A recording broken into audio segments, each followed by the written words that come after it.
I'm going in. I'm going in to rescue him. Rescue him? It's my duty. My duty as a complete and utter bastard.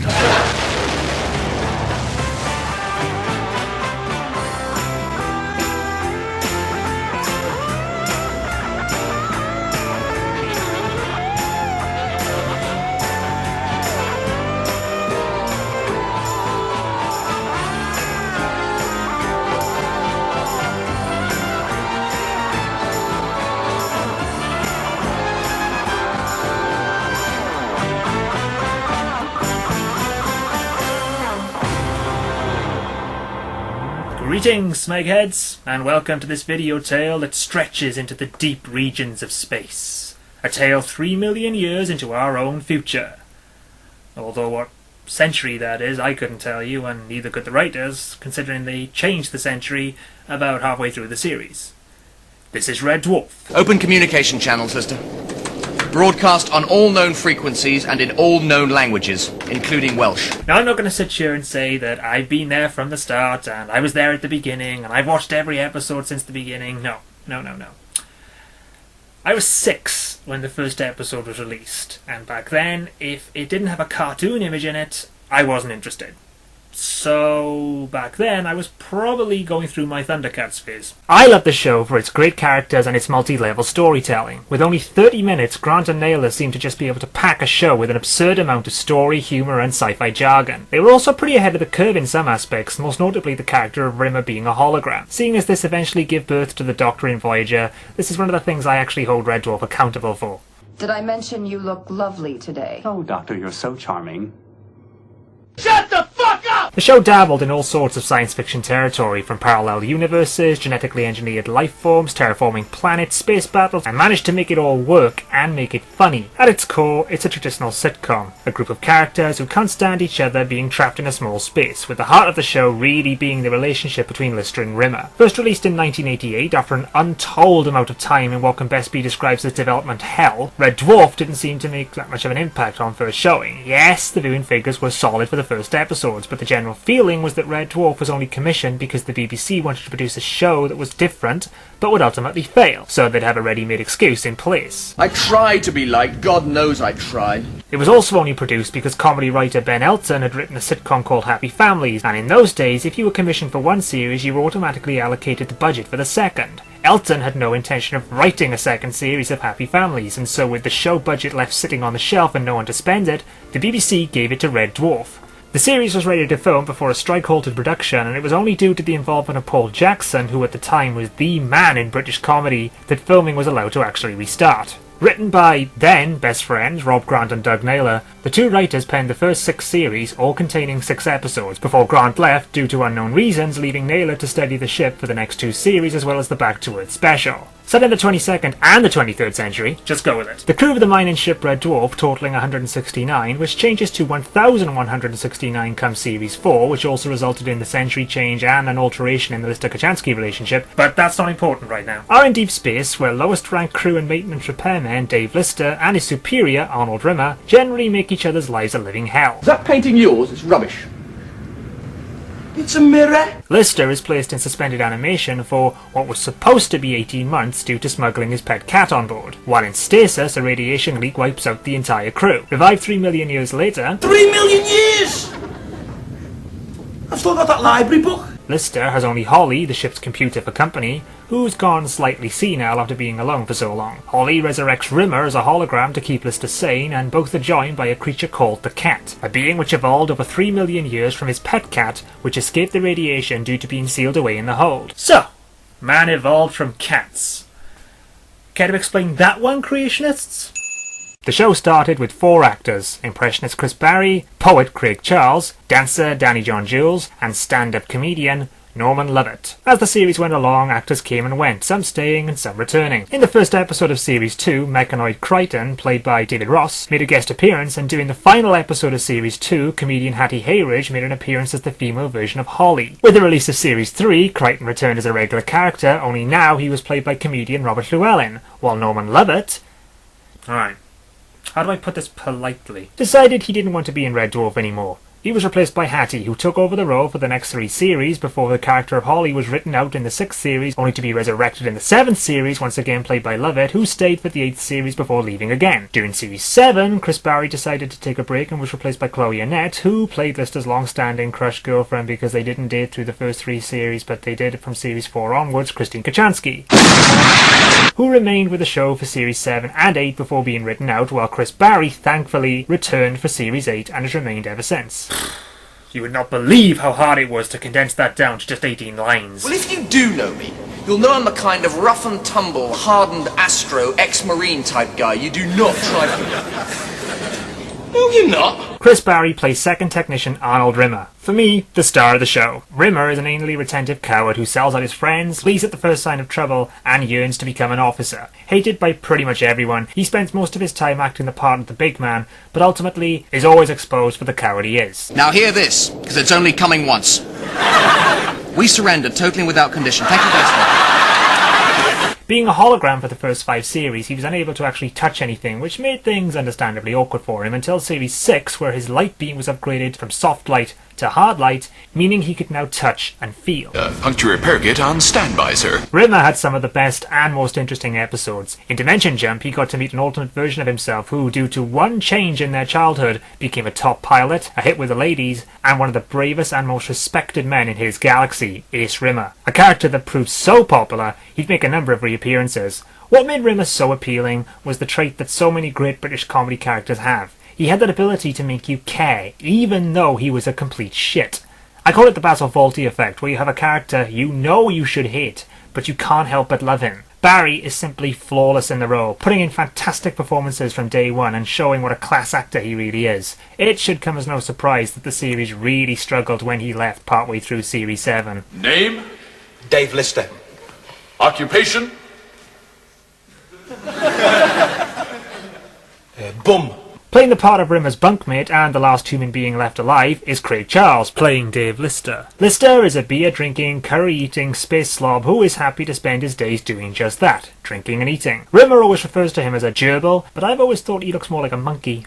His way of life puts him instantly at odds with Rimmer, who is Lister's polar opposite and his superior. The relationship between Lister and Rimmer is key to the whole series, as the characters despise each other, a chemistry which really carried the show and made all the more real due to the fact that during the first 5 to 6 series, actors Chris and Craig really did hate each other. We just didn't get on. Lister evolved through the series, starting out as a complete idiot. What's an iguana? He developed into a competent pilot and showed, despite his unhygienic ways and his need to drive Rimmer up the wall to keep himself sane, he really has a good heart. And this is showcased in many episodes. He also seems to have the worst luck when it comes to women, having kissed a dung beetle and even Rimmer himself. I like Lister for his honesty, for the sheer irony that someone seen as the lowest form of human life could end up being the last human being left alive, and for the stunts Craig Charles performed himself during the series run. Oh yeah, that joins up with the white cable. A white cable. Yep.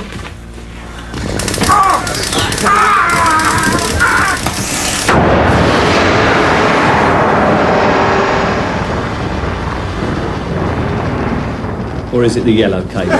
Craig Charles, by his own admission when he started the series, wasn't the best of actors, but through the show's run he improved dramatically, and by the end he was even outshining Chris Barry with his well-played and subtle performances. They've taken Mr. Rimmer. Sir, they've taken Mr. Rimmer. Quick, let's get out of here before they bring him back. Playing the uber smooth, if also uber idiotic cat, was Danny John Jules. Jules got the part by being cool, relaxed, and by turning up late for his audition. The cat started out very much a loner, and would only ever really talk to himself or his shadow. In effect, he acted in a very catty way. Through the series run, his clothing became more and more elaborate, and his interactions with the crew more and more frequent, having some of the best lines, which were usually put-downs to Rimmer. I'm not asking you to do anything I wouldn't do. You? You'd sacrifice your life for the good of the crew? No, I'd sacrifice your life for the good of the crew. All in all, 100% successful trip. Sir, we lost Mr. Rimmer. All in all, 100% successful trip. And through the embodiment of the cat emerged an alternate personality that became just as popular, Dwayne Dibley. Whereas the cat is everything cool, Dwayne is everything that's not, from his teeth, fashion sense, and just general demeanour. So this is really me? A no-style gimbo with teeth the druids could use as a place of worship? And for me, the cat was the MVP during the show's pretty bad Series 7. Danny was born to play the role, managing to make the cat funny, cool, dorky, and stupid all at the same time. I love the cat for his fashion sense and his unwavering ability to say whatever he wants, while the character of Lister will always hold back due to his big heart.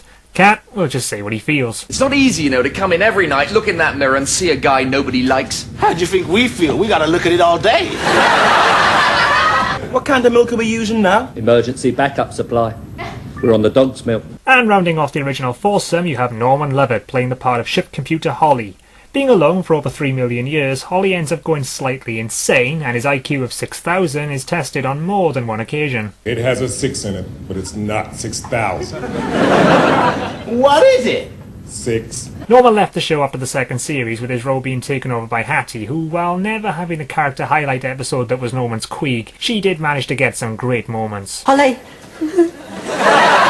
I've always found it a little unfair to compare Norman and Hattie, as Norman's Holly had a lot more material to work with. With the arrival of Crichton in Series 3, the part of Holly became much more reduced, as Crichton would get all the exposition Holly used to get, plus he could then walk around with the crew. Truthfully, I kind of preferred Hattie's Holly if I'm honest, mainly because she was able to do so much with so little. Step up to red alert. Sir, are you absolutely sure? It does mean changing the bulb. Service droid Crichton, 2X4B523P, introduced in Series 3, played by Robert Llewellyn, or Llewellyn, however he wants to pronounce it, entered the show as a meek and feeble mechanoid, and through the course of the series, he learned how to lie, cheat, and mastered a number of human emotions. I'm even able to lie to a modest standard. For example, you have a very fine haircut. Whilst Llewellyn wasn't the first actor to play the role, he so made it his own, with character additions like the walk and the voice, and an attachment that led to one of the greatest scenes in Red Dwarf history, his groinal attachment. Please, I'm begging you!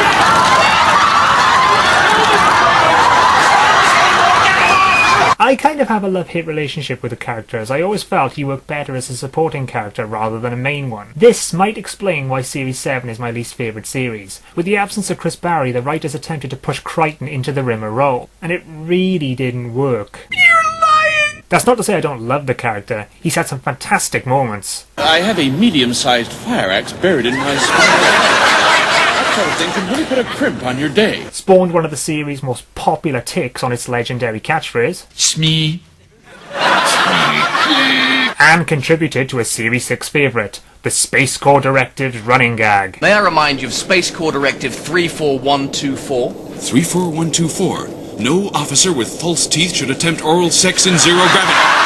Alright, I'll give him a break, I love him. You mean this ship's careening out of control through space with absolutely zero expertise at the helm? No change there, then. And rounding off the cast was Officer Christine Kachansky, who was originally played by Claire Grogan before being resurrected and replaced in Series 7 and 8 by the pretty damn fine Chloe Annette. Kachansky, I think it's fair to say, wasn't the most popular of characters. Coming into Series 7, which was rapidly dying due to the absence of Rimmer, she did little to lighten the mood or bring the comedy, and through her arrival it somehow managed to turn Crichton into a complete pain in the ass. She did seem to lighten up by Series 8, but with Chris Barry rejoining the show it almost made her part redundant, as she was given very little to do.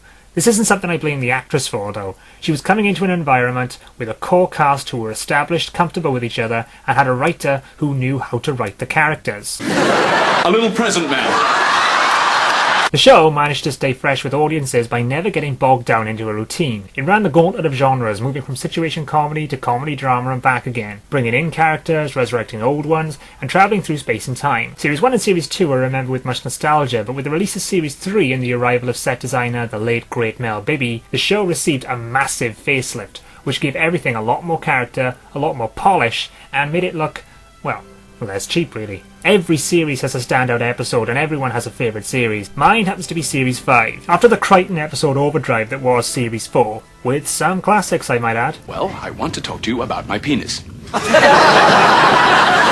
Series 5 had more Rimmer-specific storylines which just suited me down to the ground, and also contained my favourite episode, that being Demons and Angels. I've always been a fan of shows that allow the actors to play different versions of themselves. It's why The Wish is my favourite episode of Buffy. This is also a great episode that showcases just how good these guys are, especially Chris Barry. Hello, my princess. I know it's not one of the most popular episodes, and the cast hated it due to the costumes they had to wear when they were their lower selves, but it's just seeing the dwarf cast get taken to the extreme on both spectrums has always been a huge highlight for me. I was leading a valiant rearguard action. I found him shivering in a box. My least favourite series has to be Series 7. With the loss of the studio audience, the cast seemed to really take a step back in their approach to how they were performing, and the loss of Chris Barry hurt it greatly. It also doesn't help that Crichton is beyond annoying in this series, to the point where you just want someone to turn him off and leave him off. Crichton! I was just so scared! Oh god, he was annoying. I always felt the series suffered once Rob Grant left too. While it was never really established who wrote what in terms of gags and story, there did seem to be a big difference with Grant gone, which did hurt the show. And I'm going to go on the defensive here. While the Back to Earth specials received a good amount of hate on broadcast, I implore people out there to buy the DVD and watch it as it was intended to be watched. And that's as an hour-and-a-half movie. You not only get a greater appreciation for the story being told, but the whole atmosphere of the crew all being apart and being drawn back together again really comes across a lot better when you view it as a whole and not in individual parts. You wasn't even there! And that's Red Dwarf. It really is a one-of-a-kind sitcom, a show that really defied conventions with its success. It's available everywhere, but to get the ultimate experience out of it, buy the DVDs. Every DVD features a cast commentary, and from Series 3 onwards, you get these awesome made-for-DVD documentaries that interview everybody from the main cast, guest stars, writers, directors, and they don't hold back on some of their stories. You also get extras like behind the scenes, video logs, gag reels, and on Series 4, a hilarious variation of Can't Cook, Won't Cook, titled Can't Smeg, Won't Smeg. This is worth the price alone. Don't be careful! Be careful! Oh, shut up! Series 1 and Series 2 don't have these documentaries, but if you buy the Body Snatchers DVD, you get both these documentaries, which even managed to persuade Rob Grant to come back. If you're a fan of the show, you should definitely check these out. It's had a few bumps in the road, but it's more than stood the test of time, and even today has got the most insane rabid fan following.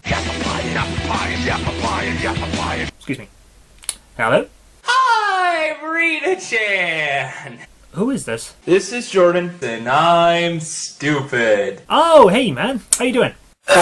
Don't put me in your shitty review. What? You know what I'm talking about.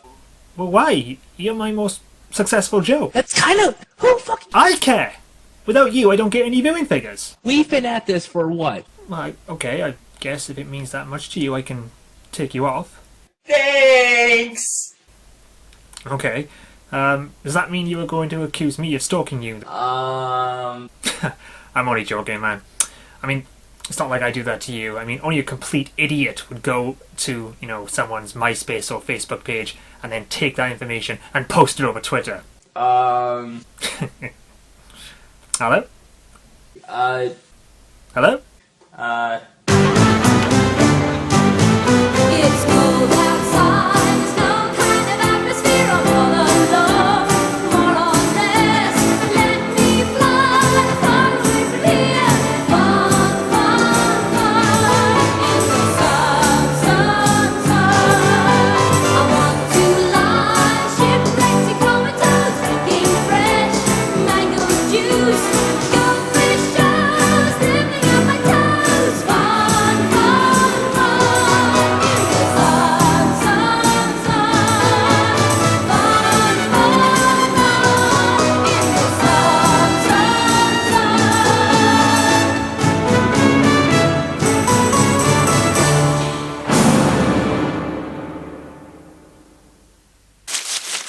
Stun bug.